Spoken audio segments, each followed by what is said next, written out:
sebagaimana sewaktu hidupnya ahli waris atau keluarganya tidak berkewajiban melunasi utang dia, ya, dan di saat matinya pun ahli waris pun tidak berkewajiban untuk melunasinya, kecuali kalau dia punya harta, maka ahli waris tidak boleh mengambil harta si mayit kecuali dia harus melunasi utang si mayit. Kalau ini tidak ada peninggalannya, maka tidak ada kewajiban ahli waris untuk melunasi.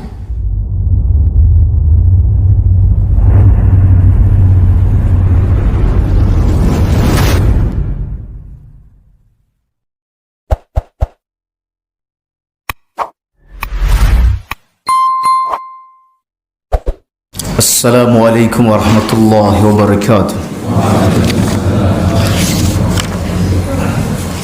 Innal hamdalillah nahmaduhu wa nasta'inuhu wa nastaghfiruh wa na'udzu billahi min sururi anfusina wa min sayyiati a'malina. May yahdihillahu fala mudilla lahu wa may yudlil fala hadiya lahu. أشهد أن لا إله إلا الله وحده لا شريك له وأشهد أن محمدا عبده ورسوله. قال الله تعالى: يا أيها الذين آمنوا اتقوا الله حق تقاته ولا تموتن إلا وأنتم مسلمون. أما بعد. Melanjutkan kajian kitab Talkhis Ahkamul Janaiz tentang ringkasan hukum-hukum jenazah. Kita masuk pada fasal yang ketiga. Ma'alal hadirin ba'da mautihi. Ma'alal hadirin ba'da mautihi. Apa yang diwajibkan bagi mereka yang hadir di sekitar orang yang sakit, namun kemudian yang sakit tersebut meninggal dunia. Apa yang harus diperbuat? Kata pengarang, poin yang ke-17, fa idza qada wa aslama ar-ruh. Apabila yang sakit itu meninggal dunia, fa alaihim iddatun asya, maka orang-orang yang ada di sekitarnya hendaklah melakukan hal-hal berikut ini. A dan B, ayyughmidu aynayhi wa yad'u lahu aydan. Ia menutup kedua matanya serta mendoakannya. Jadi menutup kedua mata dan mendoakannya. Untuk menutup kedua mata bisa dilakukan dengan cara apa saja. Syariat tidak mengatur bagaimana cara menutupnya. Bisa dengan seperti ini atau bisa dengan seperti ini. Kemudian tidak ada zikir khusus saat menutup mata jenazah sebagaimana yang disangkakan oleh sebagian orang, mengingat ada hadis tentang itu, tetapi hadis tentang itu tidaklah sahih. Dan kaum muslimin tentunya mendoakan. Tentunya disitulah saat orang-orang yang ada di sekitarnya mendoakan mayit. Alasannya apa? Akan disebutkan dalam hadis. Hal ini didasarkan pada hadis Ummu Salamah.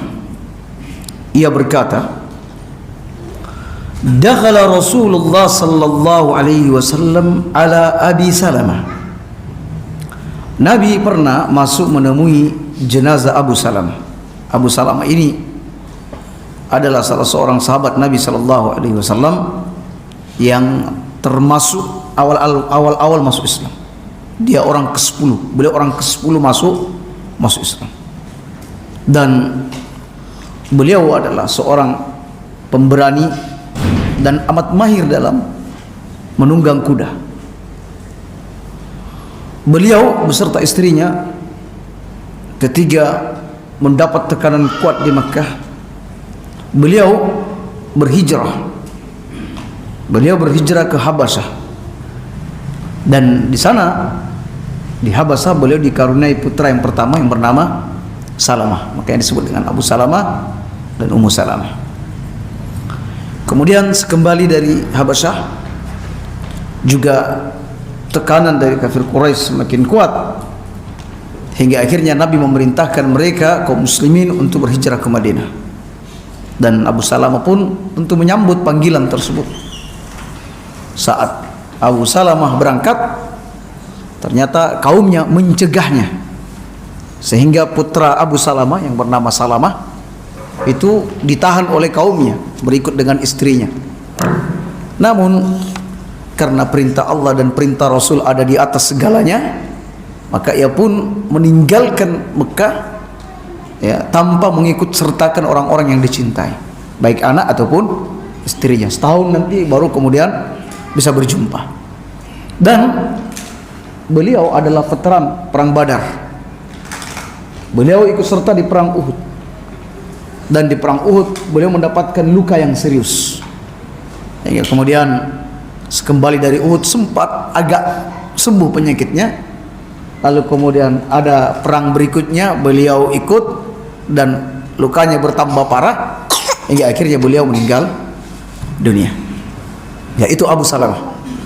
Alhasil setelah berlalu masa iddahnya Ummu Salamah, Nabi SAW menggantikan posisi Abu Salamah, ya, menggantikan Abu Salamah alias menjadi suami bagi Ummu Salamah sekaligus ayah bagi 4 putra putri Abu Salamah. Ya, baik. Ketika Nabi masuk menemui jenazah Abu Salamah, faqad saqqa basarah, mata beliau terbelalak, ya, terangkat ke atas, mata beliau terbelalak. Fa'aghmadahu sallallahu alaihi wasallam, lalu Nabi pun menutupnya. Nabi menutupnya. Summa qala inna ruha idza qubida tabi'ahu al-basar. Ruh itu kalau dicabut, ruh itu pergi meninggalkan jasad, maka mata mengikuti perginya. Makanya mata terbuka, terbelalak ya, saat orang meninggal dunia. Fadajja nasun min ahlihi. Beberapa orang dari keluarga Abu Salamah yang ada di sekitar Abu Salamah pada waktu itu pada gaduh, ya, pada gaduh semuanya, menangis, ya, meratap. Kemudian Nabi bersabda, la tad'u ala anfusikum illa bi khairin. Kalian tidak boleh mendoakan untuk diri kalian kecuali doa kebaikan, alias doakan kebaikan untuk mayit kalian dan doakan untuk diri kalian. Kenapa? Fa innal malaikata yu'minuna ala ma taqulun. Karena pada saat itu waktu di mana para malaikat juga hadir, ya, karena pada saat itu malaikat banyak yang hadir dan mereka ada di sana untuk mengaminkan setiap doa atau ucapan-ucapan yang dipanjatkan oleh seseorang. Oleh karena itu kaum muslimin, gunakan, manfaatkan sebaik-baiknya kesempatan yang berharga dengan meminjam lisan malaikat untuk mendoakan mayit kita. Jadi saat kita berdoa Allahumma gfir lahu, maka malaikat juga membaca doa, mereka juga berdoa amin. Amin itu sama kedudukannya dengan orang yang berdoa, ya amin, ya Allah kabulkanlah ya Allah. Nah, jadi hendaklah mereka yang ada di dekat mayit pada waktu itu memanfaatkan kesempatan itu sebaik-baiknya dengan mendoakan pengampunan untuk mayit. Demikian kaum muslimin. Summa qala, setelah itu Nabi berdoa, Allahumma ghfir li Abi Salamah. Ya Allah, ampuni dosa-dosanya Abu Salamah. Warfa darajatahu fil mahdiyyin, dan tinggikan derajatnya ke tingkat orang-orang yang mendapatkan petunjuk. Wakhlufhu fi aqibihi fil ghabirin, berikanlah penggantinya pada keluarga yang ditinggalkannya. Waghfir lana, dan ampuni dosa-dosa kami, walahu, dan dia. Jadi bukan cuma untuk mayit, kita pun juga ambil kesempatan untuk mendoakan diri kita, karena di sana ada malaikat yang sedang mengaminkan doa. Ya, waghfir lana walahu ya rabbal alamin, wafsah lahu fi qabri, lapangkan kuburnya, wa nawwir lahu fihi, dan sinarilah kuburnya. Kaum muslimin, orang kalau dikubur itu gelap, di dalamnya gelap, ya. Tetapi kaum muslimin, kubur ini bisa menjadi terang, bahkan lebih terang daripada rumah kita, ya, apabila kita membawa amal soleh atau juga mendapatkan doa dari orang-orang yang hidup. Ya, baik.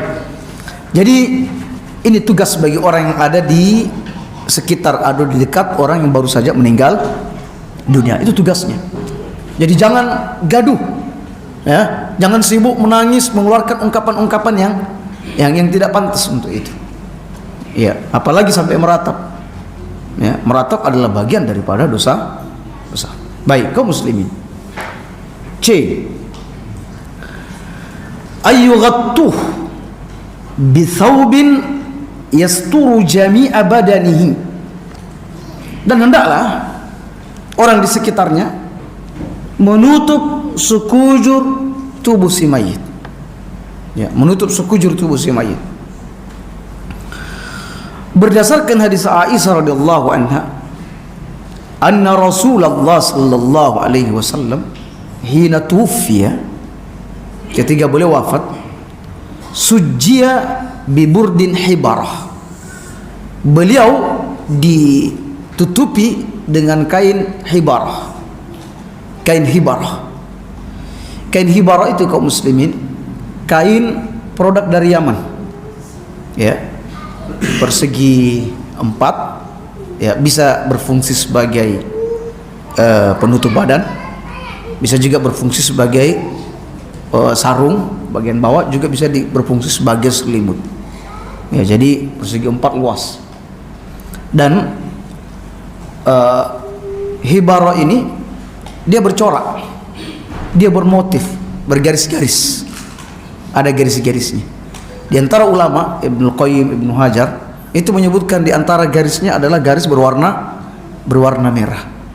Ya, sebagian ulama mengatakan garis berwarna hijau. Ya, ada yang mengatakan hitam. Ya, yang penting bergaris-garis. Dan ketahuilah kaum muslimin, Anas bin Malik radhiyallahu anhu berkata, "Kana ahabbu thiyab ila Rasulillah sallallahu alaihi wasallam al-hibarah." Pakaian yang paling disuka oleh Nabi sallallahu alaihi wasallam adalah pakaian hibarah.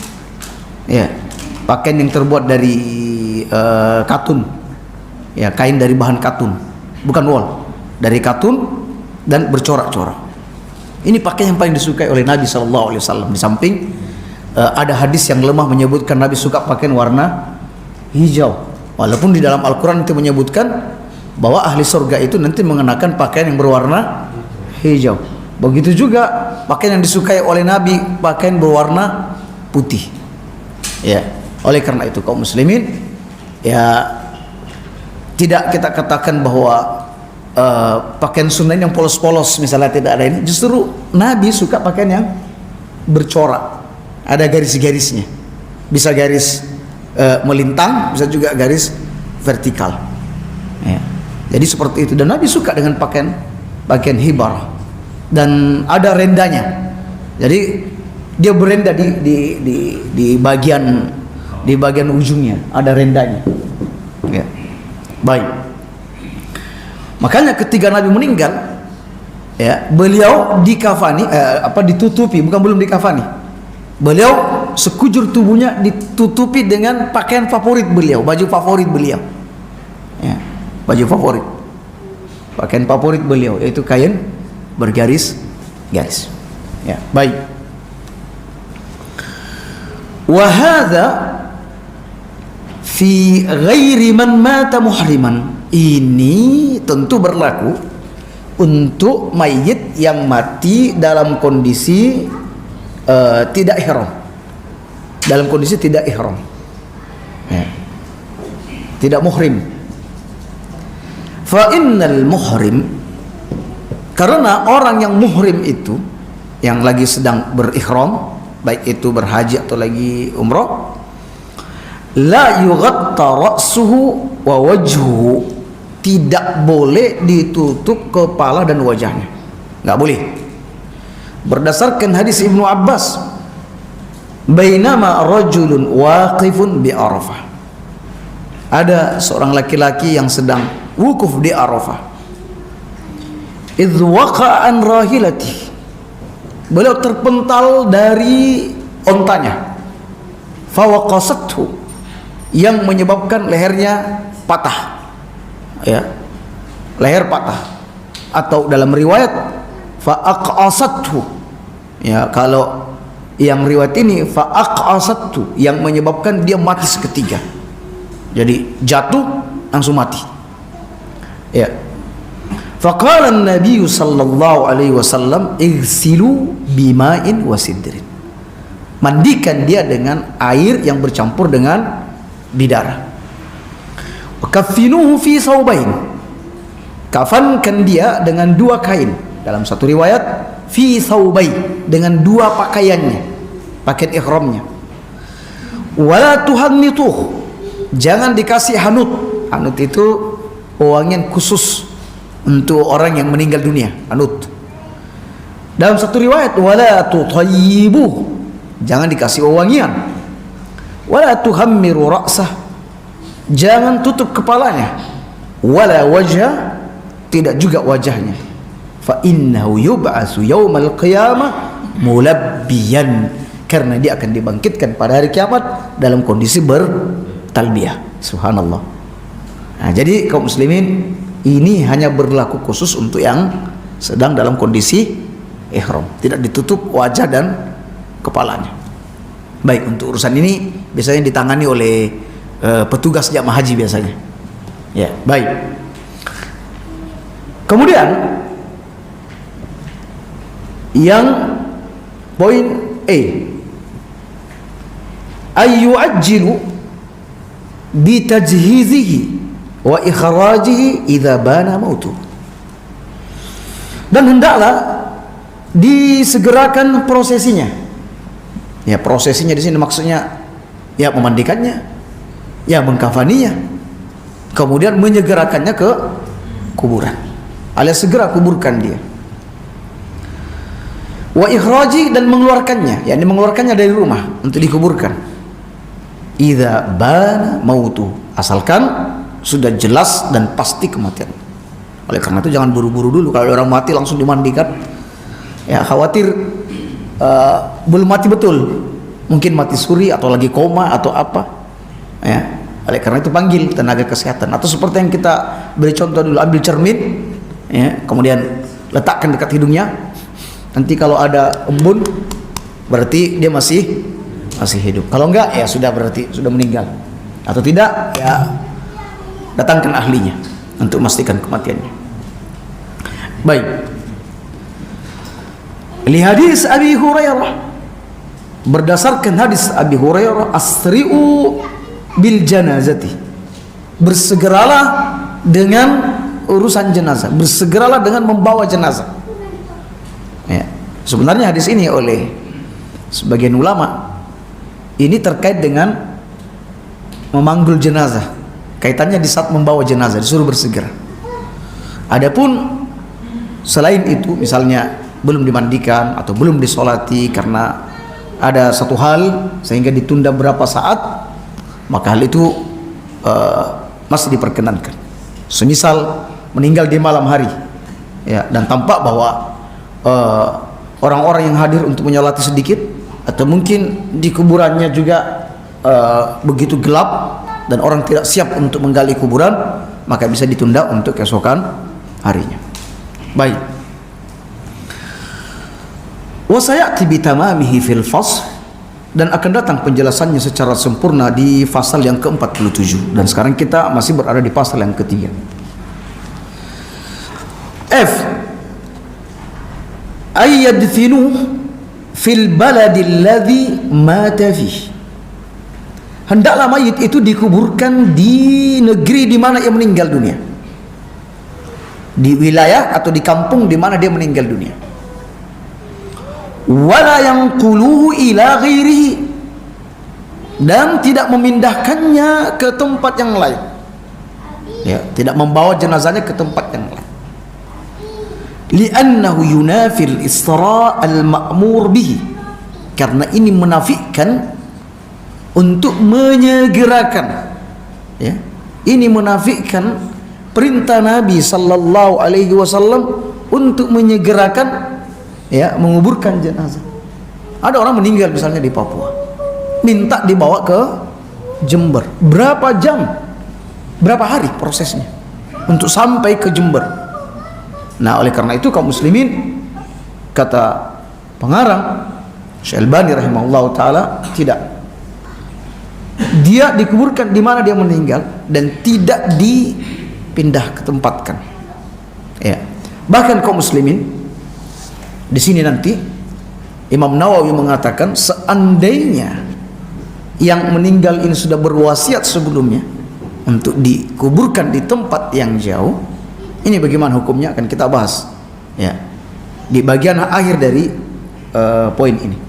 Kata beliau, walidzalika qalat Aisyatu, oleh itu Aisyah berkata, lamma mata akhul laha, ketika wafat saudaranya Aisyah, biwadil Habasyah, di lembah Habasyah, fahumila min makanihi, dia dibawa dari tempatnya alias tidak dikuburkan di sana. Apa kata Aisyah? Ma ajidu fi nafsi au yahzununi fi nafsi, tidak ada yang merisaukan diriku dan tidak ada yang membuat aku sedih, illa anni wadidtu annahu kana dufina fi makani, melainkan aku ingin, aku suka sekiranya dia dikuburkan di tempat dia meninggal dunia. Hadis ini diriwayatkan oleh Baihaqi. Apalagi kaum muslimin, Nabi sallallahu alaihi wasallam bersabda, innar rajula idza mata bighairi maulidihi, seseorang itu kalau meninggal di tempat yang bukan tempat kelahiran dia, bukan kampung halaman dia, qisa min maulidihi ila munqata'i athari fil jannah, akan diukur, ya, tempat akan diukur dari tempat ia dilahirkan, ya, hingga ia meninggal, tempat yang meninggal dunia di dalam surga, alias dia akan mendapatkan jatah tempat yang luas, ya, yang diukur dari tempat tempat lahirnya dan tempat meninggalnya. Nah, demikian kaum muslimin. Oleh karena itu, yang mungkin ini bukan kampung halamannya, ya, Jember bukan kampung halaman dia, bukan tempat lahir dia, nggak usah berkecil hati, nggak usah bersedih. Sekiranya antum meninggal di sini, antum tinggal di Papua misalnya, atau di Sumatera, atau dari Sulawesi, itu diukur jauhnya sampai ribuan kilometer. Nah, seperti itu. Bukan artinya bahwa yang tinggal di Jember berpindahlah segera agar mendapatkan keutamaan ini, ya, tidak juga. Ya, baik. Kemudian kaum muslimin, qala an-Nawawi fil Adhkar, kata Imam Nawawi dalam kitab beliau Al-Azkar, wa idza awsa bi an yanqula ila baladin akharin la tunaffadh wasiyatahu, apabila seseorang berwasiat untuk dipindahkan ke negeri yang lain atau ke wilayah lain, maka tidak direalisasikan wasiatnya, tidak dipenuhi wasiatnya, padahal dia sudah menulis wasiat, nanti kalau aku mati, ya, kalau aku mati, kuburkan aku di tempat yang jauh, di kampung halamanku. Baik. Fa inna an-naqla haramun 'ala al-mazhab as-sahih al-mukhtar alladhi qalahu al-aktsarun, karena memindahkan itu adalah haram, ya, haram berdasarkan pendapat yang sahih terpilih dalam mazhab Syafi'i, dan itu adalah pendapat kebanyakan dalam mazhab Syafi'i. Wa sahraha bil muhaqqiqun, dan ini, ya, bahkan para muhaqqiq, para peneliti hadis secara lugas dan terang berpendapat demikian, bahwa hal itu tidak diperbolehkan. Kubur saja di dekat rumah, ya, itu yang lebih utama. Baik. Kemudian poin berikutnya, ayyubadira ba'duhum liqada'i dainihi min malihi. Hendaklah sebagian kaum muslimin atau keluarganya segera melunasi utang si mayit, min malihi, dari harta mayit itu sendiri, walau ata alaihi kullahu, sekalipun memakai atau menghabiskan seluruh hartanya, tidak menyisakan untuk ahli waris. Jadi prioritaskan dulu untuk siapa? Untuk utangnya si mayit. Fa illam yakun lahu malun, jika ia tidak memiliki harta, fa 'ala ad-daulati an tuaddiya anhu, maka negara yang berkewajiban untuk melunasi utang si mayit. In kana jahada fi qada'ihi, dengan syarat si mayit ini sewaktu hidupnya dia ada kesungguhan untuk melunasi utangnya. Hanya saja dia sudah sungguh-sungguh tetapi Allah belum mengkaruniakan rezeki yang banyak sehingga dia tidak berkesempatan melunasi utangnya lalu meninggal dunia. Ini negara yang hadir untuk melunasi utang tersebut. Nah, itu kalau negaranya punya stok, ya, tidak ada utang. Tapi kalau ada utang ya susah juga. Ini sudah berutang, masa mau ini bayari juga utang orang lain. Nah, baik. Wa tatawwa bidzalika ba'dhum jaza. Fa illam taf'al, jika penguasa tidak melakukan itu, maka diperbolehkan bagi sebagian kaum muslimin untuk melunasinya secara sukarela. Wa fi dzalika ahaditsun taraha fil asl. Banyak hadis-hadis mengenai tentang itu dan Anda bisa menyaksikan di kitab kami langsung, di kitab aslinya. Kaum muslimin terkait dengan masalah utang. Ini penting karena Nabi SAW sabda, nafsul mu'min mu'allaqatun bi dainihi hatta yuqda anhu, bahwa mayit itu, jiwa seorang mukmin itu tergantung, ya, dia tergantung dengan utangnya hingga dilunasi. Maksud tergantung di sini kaum muslimin, kata sebagian ulama, maksudnya ia tidak bisa segera menikmati kenikmatan surga apabila memang dia ditakdirkan atau ditentukan sebagai penghuni surga hingga dia melunasi utang. Atau kata sebagian ulama bahwa dia ada dalam ketidakpastian, apakah dia akan masuk ke dalam surga tempat kenikmatan atau masuk ke dalam neraka sebagai tempat pembalasan, ya, dia tidak tahu hingga nanti utang itu diselesaikan. Baik kaum muslimin, tentang urutan-urutan pelunasan utang sebagai berikut. Beliau tidak menyinggung di sini, tetapi tidak mengapa jika kami menambahkan. Yang pertama kaum muslimin, apabila mayit memiliki utang, maka yang paling berhak untuk membayar ya si mayit itu sendiri, membayar melalui harta yang ia miliki, dan tidak boleh warisan dibagi kecuali sudah digunakan untuk melunasi utang. Yang kedua, apabila si mayit tidak memiliki harta untuk melunasi utangnya, maka ahli waris tidak berkewajiban untuk melunasi utangnya tersebut. Tidak ada kewajiban ahli waris, sebagaimana sewaktu hidupnya ahli waris atau keluarganya tidak berkewajiban melunasi utang dia, ya, dan di saat matinya pun ahli waris pun tidak berkewajiban untuk melunasinya, kecuali kalau dia punya harta, maka ahli waris tidak boleh mengambil harta si mayit kecuali dia harus melunasi utang si mayit. Kalau ini tidak ada peninggalannya, maka tidak ada kewajiban ahli waris untuk melunasi. Ya, misal utang ratusan juta misalnya, datanglah penagih ke ahli waris, sampean harus lunasi. Oh enggak mas, saya nggak bisa melunasi, saya nggak punya uang. Lo berdosa loh, mana ada dalilnya? Ya, dan hal ini diungkapkan oleh Ibnu Qudamah dalam kitab Al-Mughni. Beliau mengatakan ahli waris tidak ada kewajiban untuk melunasi utangnya si mayit, tidak ada. Baik kaum muslimin, jika ahli waris tidak punya kemampuan, ya, dia tidak memiliki harta untuk melunasi utang si mayit, maka lebih utama baginya dia mendatangi si pemberi utang, minta untuk dilunasi, apakah sebagiannya atau seluruhnya. Ya, minta sebagiannya atau seluruhnya. Sebagaimana yang dilakukan oleh Jabir radhiyallahu anhu ketika ayahnya meninggal, ya, dan tidak sanggup membayar utang karena utang ayahnya banyak, dan ternyata pemberi utang tidak mau, ya, tidak mau membebaskan.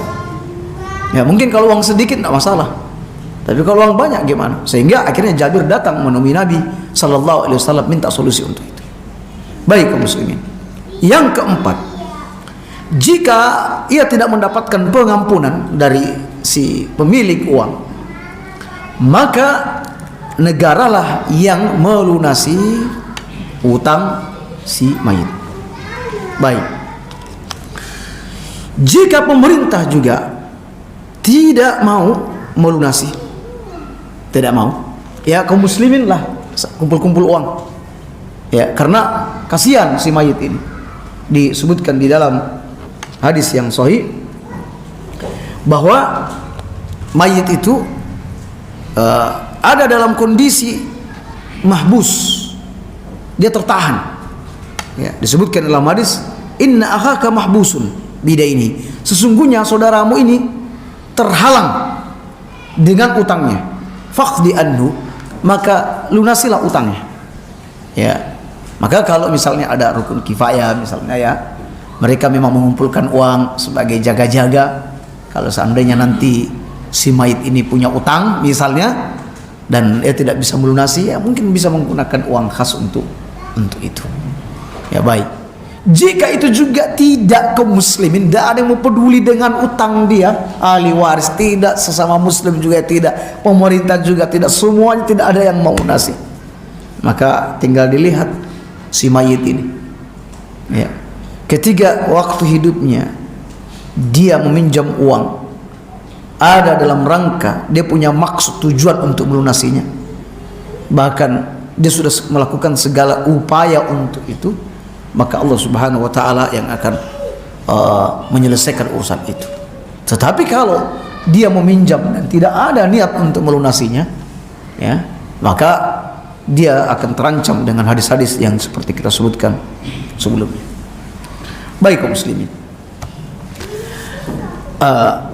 ada beberapa tambahan lagi yang tidak ada di dalam kitab ini, tetapi insya Allah tambahan-tambahan ini akan bermanfaat bagi mereka yang menangani jenazah. Dan pengarang tidak menyebutkan tambahan-tambahan yang akan kami sebutkan karena memang tidak ada dalilnya, makanya beliau tidak mencantumkan di sini. Hanya saja insya Allah ini bermanfaat bagi mayit, mengambil keumuman sabda Nabi SAW, barang siapa yang bisa memberikan manfaat kepada saudaranya, maka berikan dia manfaat.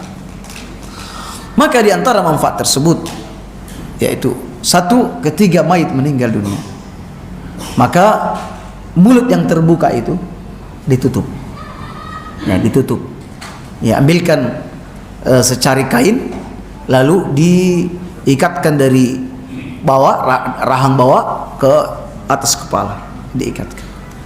Di antara fungsinya dan tujuannya kaum muslimin agar orang ketika datang, ya, datang bertakziah atau melihat si mayit itu tidak ngeri melihatnya, tidak melihat pemandangan yang menakutkan, ya.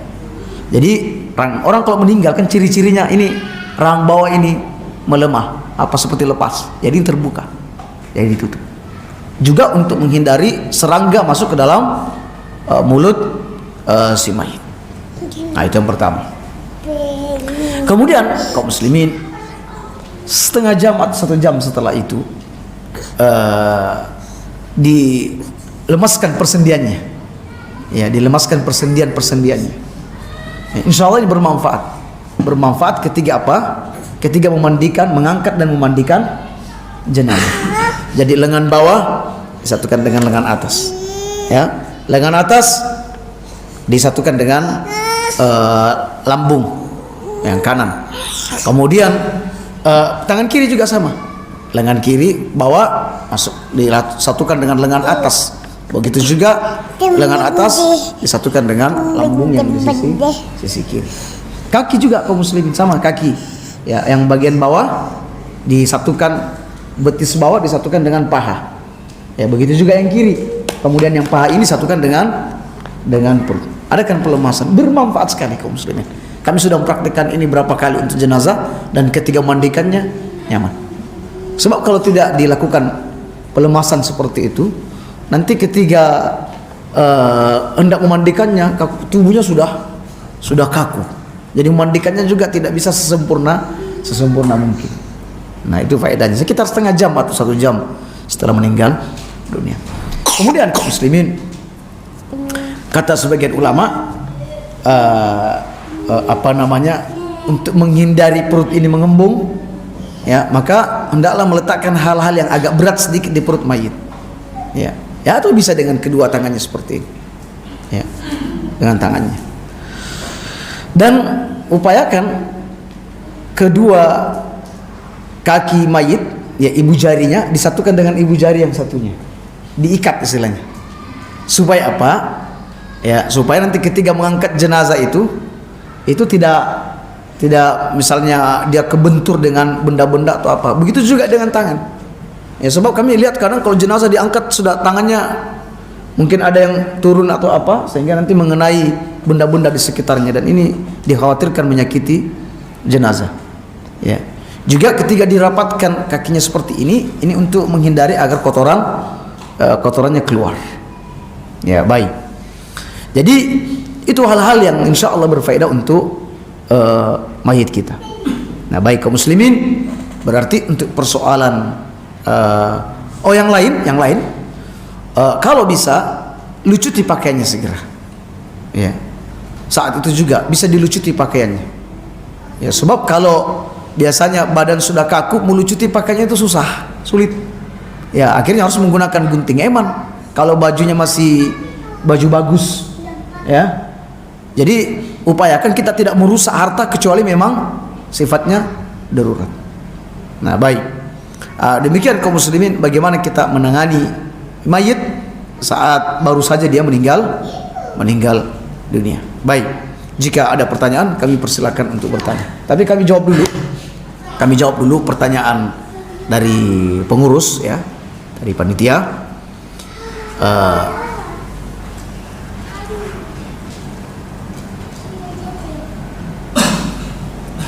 Pertanyaan yang keempat, ya, 1, 2, 3 sudah kita jawab sebelumnya. Bolehkah mentalqin atau membaca ayat suci pada jenazah ketika telah dikuburkan? Tidak boleh. Ini adalah amalan bid'ah yang tidak ada contoh dari Nabi sallallahu alaihi wasallam. Mentalqin itu adalah ketika seseorang lagi sedang menghadapi sakaratul maut. Kata Nabi sallallahu alaihi wasallam, laqinu mautakum la ilaha illallah. Hendaklah kalian mentalkinkan orang yang hendak mati di antara kalian dengan ucapan la ilaha illallah. Adapun membaca suci Al-Quran, maka ini juga tidak ada petunjuk dari Nabi sallallahu alaihi wasallam. Nabi tidak pernah melakukannya, para sahabat juga tidak melakukannya. Bahkan Nabi sallallahu alaihi wasallam melarang kita menjadikan rumah kita seperti kuburan. Ya. Nabi melarang kita menjadikan rumah kita seperti kuburan. Rumah yang dibacakan surat Al-Baqarah di dalamnya akan membuat setan lari. Alias apa kaum muslimin?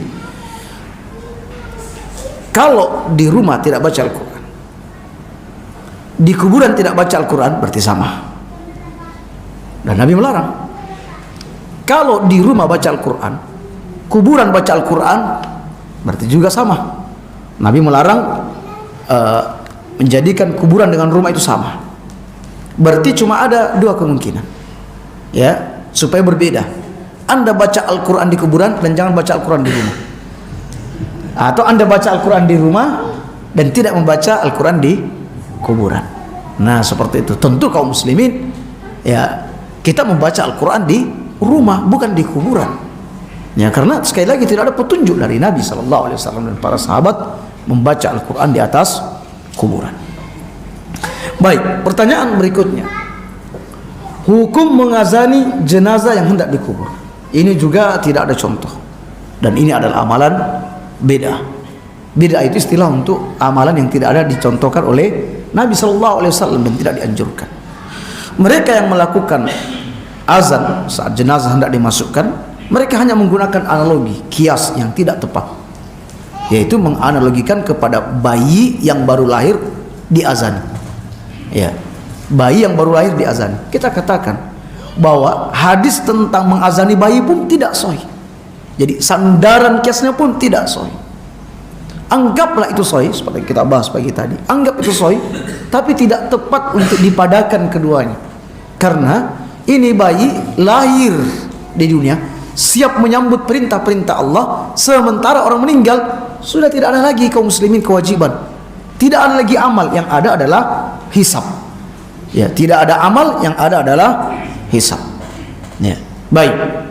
Jadi tidak ada istilah membaca Al-Quran atau mengazani jenazah saat di kuburan. Kemudian yang keenam, hukum menarik iuran wajib janaiz kepada para jamaah. Ini urusan dunia. Jika antara pengurus dengan anggota punya kesepakatan bersama, ya, untuk kemaslahatan jamaah, ya, misalnya mungkin nanti untuk persiapan beli kain kafan, atau mungkin untuk melunasi utang-utang mereka yang kesulitan, atau untuk memberikan bantuan kepada keluarga yang ditinggal, yang ada dalam kesulitan ekonomi dan lain sebagainya, maka ini boleh saja. Ya, tetapi ya berlonggar-longgarlah, jangan sampai karena tidak bayar iuran 1-2 kali setelah itu dikeluarkan dari keanggotaan misalnya. Berlonggar-longgar sajalah. Ya, baik. Kemudian hukum mengubur jenazah di malam hari, boleh-boleh saja. Bahkan Abu Bakar As-Siddiq radhiyallahu an, kalau tidak salah, itu dikubur di malam hari. Kemudian menanam pepohonan atau pohon buah di kuburan. Tinggal lihat apa maksudnya. Jika dia menanam pohon, ya, dalam maksud untuk meringankan, ya, untuk meringankan siksa bagi orang yang dikubur, maka ini tidak diperbolehkan. Ini adalah beda. Ya, ini adalah beda. Adapun dalil yang mereka gunakan adalah Nabi SAW pernah melewati kuburan, lalu Nabi mengambil pelepah korma, lalu dibelah menjadi 2, lalu ditancapkan di kuburan tersebut, dan Nabi berkata, ini mayit diringankan azabnya selagi ini belum mengering.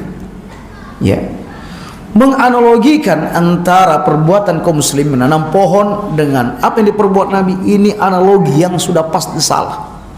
Satu, Nabi SAW mendapatkan pengetahuan dari Allah bahwa mayit itu sedang disiksa. Ya, oleh karena itu Nabi segera mengambil pelepah. Sementara kaum muslimin tidak tahu mayit ini lagi disiksa atau tidak.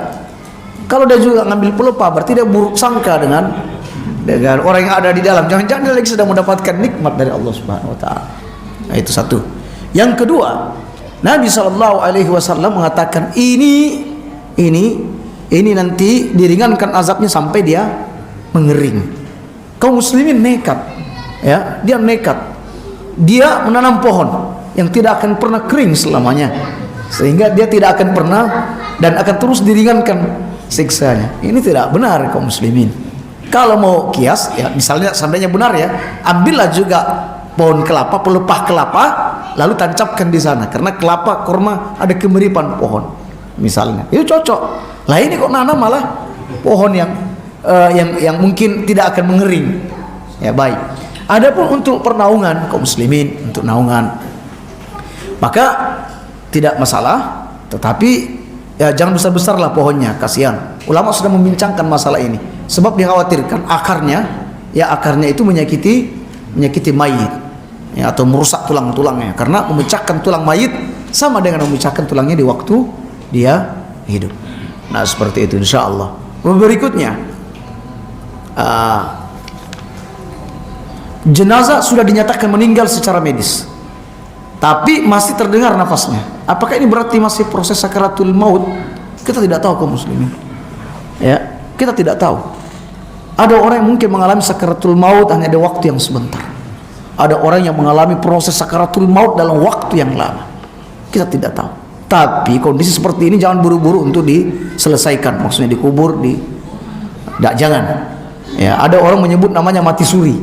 Ya, mati suri itu hanya tidak terdeteksi saja, dia masih hidup. Mati itu tidak ada dua kali. Mati itu tidak, di dunia ini tidak mungkin dua kali. Ya, jadi dalam Al-Quran hidup itu cuma dua kali, mati itu dua kali. Ya, ketika kita belum ada di alam ini, ya masih ada di kandungan ibu kita, itu kematian yang pertama. Ketika kita lahir itu kehidupan yang pertama. Ketika kita meninggal itu kematian yang kedua. Lalu kemudian dihidupkan kembali itu kehidupan yang kedua. Nah seperti itu. Oleh karena itu pastikan dulu, ya, pastikan akan orang ini. Apakah hal ini berlangsung lama? Apakah bisa diartikan sakaratul mautnya sulit? Kok muslimin seperti yang kita singgung bahwa kita tidak mengetahui, ya, tentang sakaratul maut orang, ya, berapa lama kita tidak tahu. Yang kedua, bahwa saat dia dalam kondisi-kondisi seperti itu kita banyak berdoa saja dan selalu baik sangka. Justru sakaratul maut dengan kondisi yang sulit seperti ini, disitulah proses di mana di saat-saat Allah sudah mulai menggugurkan dosa-dosa dia. Ya, jadi tidak orang sakaratul maut itu sulit dan sebagainya berarti orang ini akan su'ul khatimah. Enggak, justru boleh jadi dia husnul khatimah. Karena apa? Karena itulah detik-detik saat-saat di mana Allah akan merontokkan dan menghabiskan dosa-dosanya melalui sakit yang dideritanya.